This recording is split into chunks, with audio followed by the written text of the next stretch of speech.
Hi అండి, నమస్తే. ఎలా ఉన్నారు? అందరూ బాగున్నారా?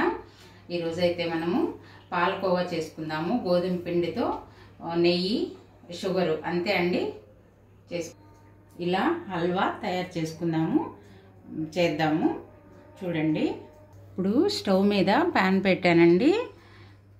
కొంచెమే కదా అని తీసుకున్నాం అనమాట. మనము క్వాంటిటీని బట్టి పెద్దది కూడా తీసుకోవచ్చు బాండి. నేనైతే మీడియం సైజ్ తీసుకున్నాను. ఇది లైట్గా నెయ్యి కరగబెట్టుకుందాము. లైట్గా కొంచెం హీట్ అయితే చాలండి, ఎక్కువ మాడకూడదు అనమాట. పిండి మాడిపోతుంది. చూడండి, కరిగిపోయింది కదా. ఇప్పుడైతే పిండి పోసుకుందాము. 2 కప్పులు తీసుకున్నాం కదా.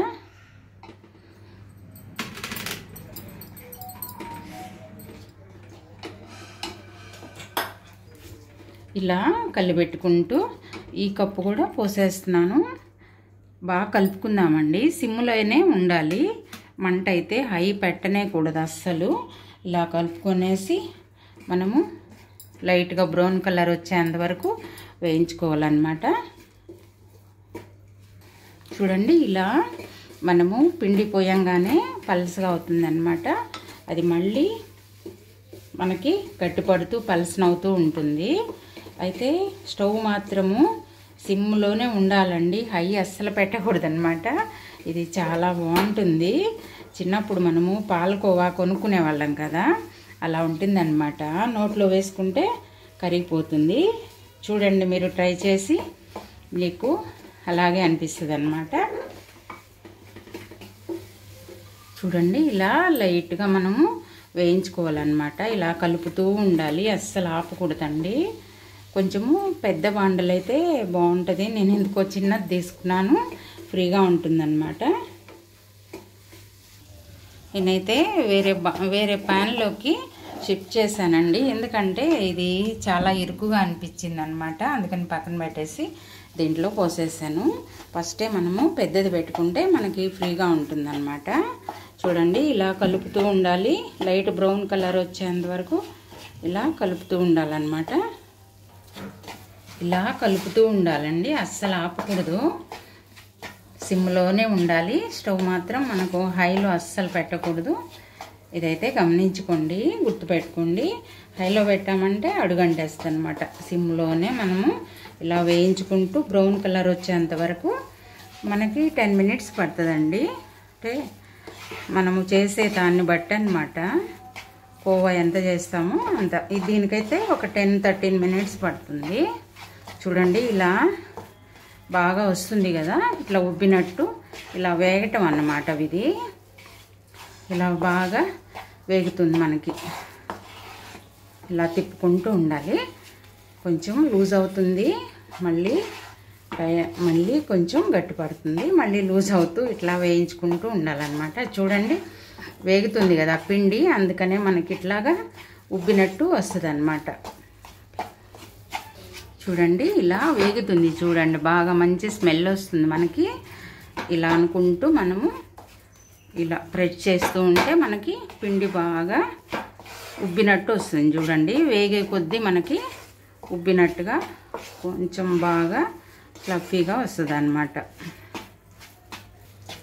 ఇప్పుడు నాన్ స్టిక్ తీసుకున్నాను కదా ప్యాన్, నేను కొంచెం మంట ఎక్కువ ఉన్నా పర్లేదండి. మామూలుగా మనము ఐరన్ కడాయి అయినా, దీంట్లో స్టీలు అలాంటివి పనికిరావు. ఐరన్ పెట్టుకుంటే చాలా బాగుంటుంది. చూడండి, ఇలా బాగా వేగుతుంది మనకి. బాగా వేగిన తర్వాత మనకి మంచిగా స్మెల్ వస్తుంది అన్నమాట. పచ్చి వాసన అంతా పోయేసి తర్వాత మనము షుగర్ వేసుకుందాము. షుగరు ఇప్పుడు చూపిస్తానండి. ఇదంతా బాగా వేగిన తర్వాత మీకు షుగర్ కూడా చూపిస్తాను, ఎంత వేయాలని. చూడండి, ఇలా బాగా వేగిపోయింది. ఇప్పుడైతే మనము పక్కన పెట్టేసుకుందాము. చూడండి, ఇప్పుడు బాగా వేగిపోయిందనమాట. మనమైతే ఇప్పుడు 2 అవర్స్ మనము బాగా చల్లారిపోవాలి. 2 అవర్స్ అని కాదు, బాగా చల్లారిపోయిన తర్వాత షుగర్ వేసుకుందాము. ఇలా పక్కన పెట్టేద్దాము. అంతా బాగా ఉబ్బినట్టుగా వచ్చేసింది కదా మనకి పిండి అంతా. గోధుమ పిండి నెయ్యిలో వేయించాం కదా, బాగా ఇలా వచ్చేసింది. చూడండి, చల్లారిన తర్వాత మనము షుగర్ వేసుకుందాము, చూపిస్తాను. ఇప్పుడైతే దీన్ని మనము బాగా చల్లారిపోవాలండి. ఇంత టైం అనేం కాదు, మనం బాగా చల్లారిన తర్వాత షుగర్ వేసి అప్పుడు మనం కలుపుకుందాము. ఇప్పుడు మనము 2 కప్పులు గోధుమ పిండి 1 కప్పు నెయ్యి తీసుకున్నాం కదా. ఇప్పుడు కొంచెం వెల్తిగా షుగర్ తీసుకున్నానండి. మనము తీపు ఇంకా కొంచెం తీపు తినేవాళ్ళైతే కప్పు నిండా కూడా తీసుకోవచ్చు అనమాట. నేను 3/4 కప్పు అయితే తీసుకున్నాను. చూడండి, దీన్ని మనం ఇప్పుడు మిక్సీ పట్టుకుందాం. మిక్సీ పట్టుకొని అది బాగా చల్లారిన తర్వాత కలుపుకుంటాం అన్నమాట. చాలా బాగుంటుందండి పాలకోవా. చిన్నప్పుడు మనం పాలకోవా కొనుక్కునేవాళ్ళం కదా, ఆ టైప్లో ఉంటుందన్నమాట. చాలా బాగుంటుంది. మీరు ట్రై చేసి చూడండి. మన ఛానల్ని సబ్స్క్రైబ్ చేయండి, లైక్ చేయండి, షేర్ చేయండి. ఇప్పుడు మనమైతే షుగరు మిక్సీ జార్లో వేసుకొని పౌడర్ చేసుకుందాము. ఇప్పుడు షుగర్ వేసానండి జార్లో. ఇప్పుడు మనము ఎలాచి దీంట్లోనే వేసేసుకుందాము. లేదు విడిగా మనం ఉంటే పౌడర్ ఉంటే వేసేసుకోవచ్చు అనమాట. ఇప్పుడు మిక్సీ పడతాను, చల్లారిన తర్వాత దాంట్లో కలుపుకుందాము. ఇలా పౌడర్ చేశాను. ఇప్పుడు మనము ఇది మొత్తము చల్లారిన తర్వాత కలుపుకుంటాం అనమాట. బాగా చల్లారాలండి. ఇది చూడండి రెడ్డిష్గా వచ్చేసింది. మనకు చాలా టేస్ట్ ఉంటుంది ఇది. నేనైతే చాలా రోజులు అయిందండి. ఇప్పుడైతే మీకు చూపిద్దామనేసి ఇలా చేస్తున్నాను.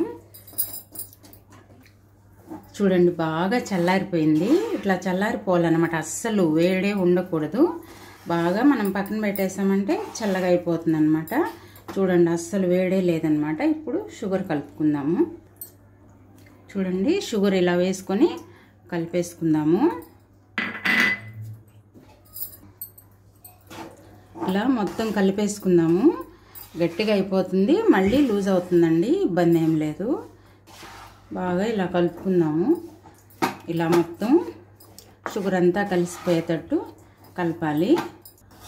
చూడండి ఇలా మొత్తం షుగర్ అంతా బాగా కలిసిపోయేటట్టు కలుపుకోవాలన్నమాట. ఇలా ప్లేట్కి నెయ్యి రాసి పెట్టుకున్నాను.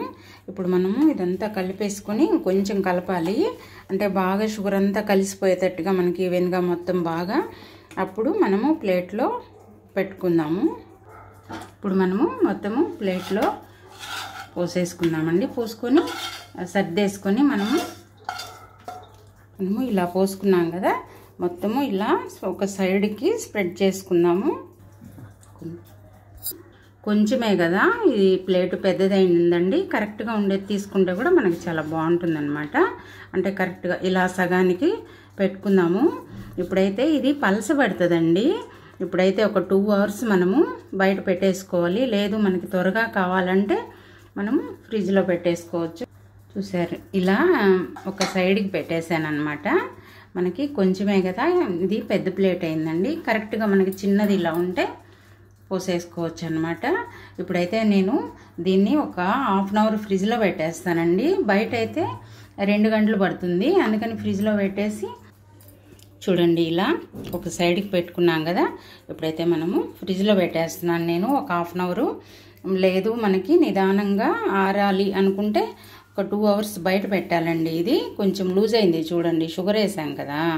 ఇప్పుడు మనం కట్ చేసుకోవాలంటే మనకి ఫ్రిడ్జ్లో పెట్టుకోవాలి, లేదంటే బయట ఉంచాలి. నేనైతే ఫ్రిడ్జ్లో పెడతాను. ఒక 1/2 అవర్ కల్లా మనకు గట్టిగా అయిపోతుంది. అప్పుడు మనము ముక్కలు కట్ చేసుకోవచ్చు అనమాట. చూడండి గట్టిగా అయిపోయింది, ఇలా గట్టిగా అయిపోయింది అనమాట. బయట అయితే మనము 2-3 అవర్స్ అలా పెట్టేసుకొని మన పనులు మనం చేసుకోవచ్చు. నేనేంటంటే మీకు చూపించాలి కాబట్టి ఇలా ఫ్రిడ్జ్లో పెట్టాను. ఇలా కట్ చేశానండి, బాగా వచ్చింది. ఇప్పుడైతే మనము పీసెస్ కట్ చేసుకుందాము. చాకుతో అయినా చేసుకోవచ్చు, లేదంటే మనము ఇలా రోలర్తో అయినా చేసుకోవచ్చు అన్నమాట. ఒకసారి ఇలా అనేసి మనము మళ్ళీ లోపలికి ఇట్లా అన్నామంటే కరెక్ట్గా వస్తుంది కదా. ఇలాగా ఇలా కట్ చేశానండి. ఇప్పుడు మనము ఇలా కూడా తీసుకోవచ్చు. లేదు అనుకుంటే కొంచెం ఒక 1/2 సెకండ్ అలా స్టవ్ మీద పెట్టేసి మనము బౌల్లో వేసేసామంటే ప్లేటు ముక్కలు నీట్గా ఊడొచ్చేస్తాయి. 1 సెకండు అలా పెడదాం అంతే అండి, మళ్ళీ కరిగిపోతాయి, ఎక్కువ పెట్టకూడదు. చూడండి ఇలా రెడీ అయిపోయింది మనకి గోధుమ పిండితో పాలకోవా. చాలా బాగుంటుంది. మీరు ట్రై చేసి ఎలా ఉందో నాకు కామెంట్ చేయండి తప్పకుండా. చాలా టేస్టీగా ఉంటుందండి. మనం రెండే గుర్తుపెట్టుకోవాలి. ఫస్ట్ మనం అంతా రెడీ అయిపోయిన తర్వాత బాగా చల్లారనిచ్చాలి, అస్సలు వేడే ఉండకూడదు అనమాట. ఇంకా రెండోది గుర్తుపెట్టుకోవాలి ఏంటంటే, ఈ మొత్తము మనము షుగర్ వేసిన తర్వాత ఫ్రిడ్జ్లో పెట్టుకోవచ్చు మనకి తొందరగా కావాలంటే. లేదంటే పక్కన ఒక 2 అవర్స్ 3 అవర్స్ పెట్టుకుంటే చాలా గట్టిగా బాగొస్తాయి అన్నమాట మనకి ముక్కలు. చూడండి ఎంత బాగున్నాయో. అవి రెండు గుర్తుపెట్టుకోవాలండి అంతే. మొత్తము ఒక 14 మినిట్స్లో మొత్తం మనకి రెడీ అయిపోతుంది. ఫస్ట్ ఈ చల్లార్చుకోవటమే మనకి లేట్ అనమాట. చాలా టేస్టీగా ఉంటుంది. మనకి హెల్దీ స్వీట్ కదా, గోధుమ పిండి, నెయ్యి వేసుకున్నాము. ఇంకా తర్వాత షుగర్ వద్దనుకుంటే బెల్లం పొడి ఉంటుంది కదా, అది కూడా వేసుకోవచ్చండి. కాకపోతే ఇదే టేస్ట్గా ఉంటుంది అనమాట. మీరు ట్రై చేసి ఎలా ఉందో నాకు తప్పకుండా కామెంట్ చేయండి. చాలా సింపుల్ అండి. ఇదైతే తక్కువ ఇంగ్రీడియంట్స్తో మనకి ఇలా స్వీట్ రెడీ అయిపోతుంది అనమాట. ఎప్పుడు తినాలనుకుంటే మనం అప్పుడు చేసేసుకోవచ్చు. నేను చెప్పాను కదా నోట్లో వేసుకుంటే కరిగిపోతుందని, అంతే అండి. ఇది పాలకోవాలాగే ఉంటుంది అనమాట సేమ్.